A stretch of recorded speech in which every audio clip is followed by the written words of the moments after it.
Hello everyone. So welcoming you back in a new video of this Python revision tour. So we were doing in the previous video we were doing the operators and we are already done with the basic operators. Okay, the arithmetic operator, conditional operator, logical operator.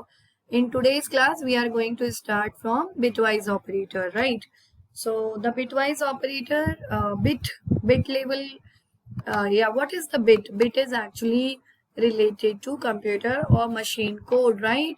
Bit level code is also considered as machine code, and machine codes are 0 and 1, right? So bitwise operator is something which is going to work on binary data, which is 0 and 1. So yes, I mean, if you are entering the data, if you are providing the data to the system in a form of a decimal, we are already done with the different types of data, remember? So the whole thing, actually I have explained it properly. Data representation, I'll share the link of data representation in the description box. You can go through it. Like the decimal number is the normal number scheme with base 10, like 15 is there, okay, with base 10. So 15 is a normal number, okay. And suppose we are finding the addition of two numbers. The first number is 15, second number is 20. So we will directly find it out. 15 plus 20, 20, 30, and this is 35 is the answer with base 10, because this is a decimal number scheme. But the same thing if you are doing in binary bitwise operator, right? So that thing will be completely different. So well, bitwise operator is something, under that also we have total 6 operators. Okay, we have bitwise and, bitwise or, bitwise not, bitwise XOR, bitwise right shift and left shift. You can see how can we write it down. If two operand X and Y are there, so you will give one ampersand sign to represent the bitwise AND. Okay, so bitwise AND we are representing with a single ampersand sign. So this is X and Y operand and operator bitwise AND. Then we have a single straight line bitwise OR, bitwise not is the tilde sign, and this is the XOR operator, left shift and right shift. In detail it is not there, but I will give you one idea how the bitwise operators are working with respect to one small example. So here you please check. Suppose you are finding this, you have written like this, 6 and 3. So AND is what? AND is bitwise AND, okay? So bitwise AND we are finding of digit 6 and 3. But the point is 6 is a decimal value, 3 is a decimal value, and bitwise operator will work on binary value. So you need to convert this 6 into binary form first, okay? We are not going to convert it. I mean, the point is how the system is going to calculate the answer of this expression where the bitwise AND operator has been used. So for that, actually the system is going to convert this 6 into binary form and then 3 into binary form, and then it will follow the principle of binary addition, and then the answer will come. Okay, it is not like 6 plus 3 will give you 9. No, it will be converted into binary form. So this is the binary equivalent of number 6, 0, 1, 1, 0. Okay, and this is the binary equivalent of number 3. So 0, 0, 1, 1. And then we will follow some of the principle, like 1 plus 1 is equal to 1, 0. Okay, and then 1 plus 0 is equal to 1. Then 0 plus 1 is equal to 1. Then 1 plus 1 plus 1 is equal to 1, 1. Okay, 0 plus 0 is equal to 0. So you can just follow this principle. So 0 plus 1 is 1. Write it down. 1 plus 1 is, sum is 0. And it will be a carry which will go there. Okay, then 1 plus 1 is again 0. And then we'll go there. And then 1 plus 0. So 1 plus 0 is 1. And now again it will be converted into sum form. And then you will be getting the sum. So like that only it is going to find the bitwise. This is the binary addition. So bitwise AND is working with some other principle. So with respect to that only it is going to give you the output. Now the membership operator. Membership operators, under this you have two operators. We have the in operator and we have the not in operator. So this is going to help you to work with the sequences. Sequences, you know, right? What is a sequence? Sequence is something, if you know the portion of grade 11, you must be aware to the sequence. We have a string, which is a sequence of characters. We have a list, which is a sequence of elements. We have a tuple, which is a sequence of elements. So like that, etc.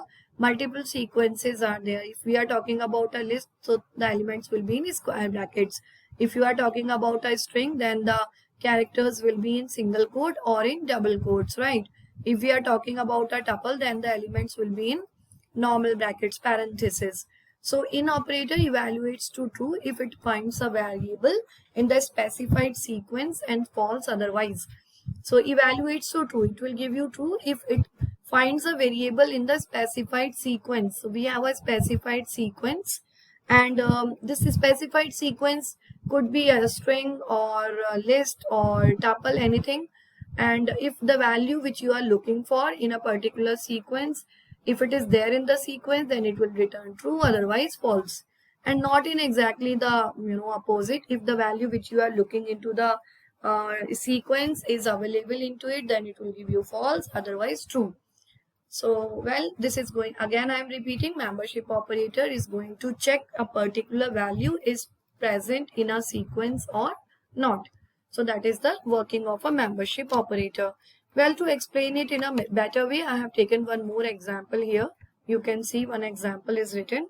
And I told you already, we discussed like the elements given in square brackets are the list. Okay, it is a list, right? With two elements. The first element is at position 0, apple. The second element is at position 1, banana. It is a list. Okay, like that you can take any number of elements in a list. It is not compulsory to have only two elements of a string type or one of the data type. Even one list also I can write where I can take different types of values. Like you can see 1, 2 are the numbers, then 2.5 are the, this is one decimal value, and then I can take a single character also, and along with that I can take one string also. So like that also one list is possible with multiple values. Now the point is, what is the use of in? We are talking about, we are we are considering the membership operator. So the first membership operator is in. So what I said, this particular value you are looking into this sequence. X is a sequence because it is a list, and list we already told it is, we already discussed, list is a sequence in which we have multiple values of same data type or multiple types. So we have X is equal to apple and banana, and you can check banana. So banana, you will compare, the compiler is going to compare it with apple. No, with banana will be compared with banana. True. So the answer would be true, returns true, because a sequence with the value banana is present in the list. So I hope you are clear with the use of in operator. Okay, just the opposite of the in operator is not in operator. So in case the value which you are looking into a sequence is not present in the sequence, will return true, otherwise false. Now you can check X is equal to apple and banana. Okay, so we are looking for pineapple. Pineapple not in X. Pineapple with apple, pineapple with banana. It is not there, so it returns true because a sequence with the value pineapple is not given in the list, not in. I can write one more example here. Suppose I am writing print, and here it is apple. We are looking for apple, right? And this time I am writing not in, and the list name is X only. So what do you think, what it will return? So apple we are looking into this. Okay, not in, it should not be there in the sequence, okay, or list, if for the true result. Okay, but apple is there, so in that case it will return false. So you know very well Python is a case sensitive language, so make yourself clear with capital and small. False, F is in capital in case of language Python. So I hope you are clear with this membership operator. Moving to the next operator, which is identity operator. So identity operator is something by which you can check the identity that both of the objects are same or not. Okay, so this one is evaluates to true if the variable on either side of the operator point to the same object or different object. So same object will return true, otherwise for the different object will return false. Okay, same object true, same object is true, otherwise false. Not in evaluates to false if the variables either are of same pointing to the same object, otherwise true, false. So the thing is, this identity operator exactly is and not is exactly the same as in and not in. So I have taken one example here just to understand it in a proper way. So you can see one identity operator they are using is here with two list or sequence. Okay, list is a sequence. Please don't get confused if sometimes I am saying sequence, sometimes I am saying list. Okay, so please don't get confused because they both are same only. So x is equal to apple banana, y is equal to apple banana. So we have one list or sequence with values, two values, apple banana and y also apple banana. Now what we are doing, z is equal to x. So this is x value you are storing into z. Okay, so x is apple banana. So now apple banana is inside z also. So the z value is also the same only. Z is equal to apple and banana. Right. Now the print statement x is z. So please check it because the x value only pointing to z. So they both are same only. So they both are pointing to the same object. In that case, it will return true. Right. In that case, because the x value is pointing to the z now. So in that case, it will return true. Right. Now the second one you check. We have x is y. X have its own object. Okay. Y is its own object. They both are different objects.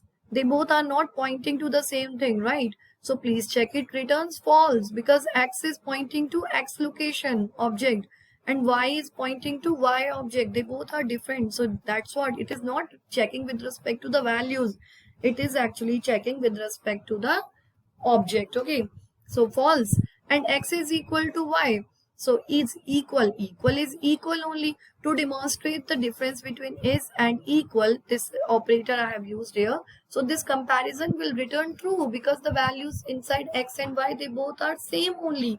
And the equal operator is going to check the equality, whether both of the operators are equal or both of the variables are having the same values or not, equal or not. So well, today in today's class we covered the remaining three operators also. In the next example also you can check, in that you have taken is not. Okay, the example is related to is not. So well, okay, is not, you please check it. We have the x variable here with value apple banana, same y with value x apple banana, and x we are pointing to z. Okay, x is not z, but this is, so x is pointing to z, so they both are pointing to the same object, so this will return false. Okay, no, is not is exactly the opposite of is operator, right? What you have to remember, this is the opposite of is operator. Now you check x is not y, so x and y are not same, so x is not y, that's true. Okay, x is not equal to y, so to demonstrate is not and not equal, its comparison returns false because is not, x is not equal to y, so x is not equal to y and not equal to, so this comparison returns false because x is equal to y. Okay, they both are equal. So this is the relational operator. Now this conditional operator will work with respect to the values, right? And the membership operator and the identity operators are working with respect to the pointing memory location. So that is the difference, right? So I hope you are clear with all the three types of operators. So if you are clear with all the operators, everything, please don't forget to like, subscribe and to share with your friends. Thank you. Bye.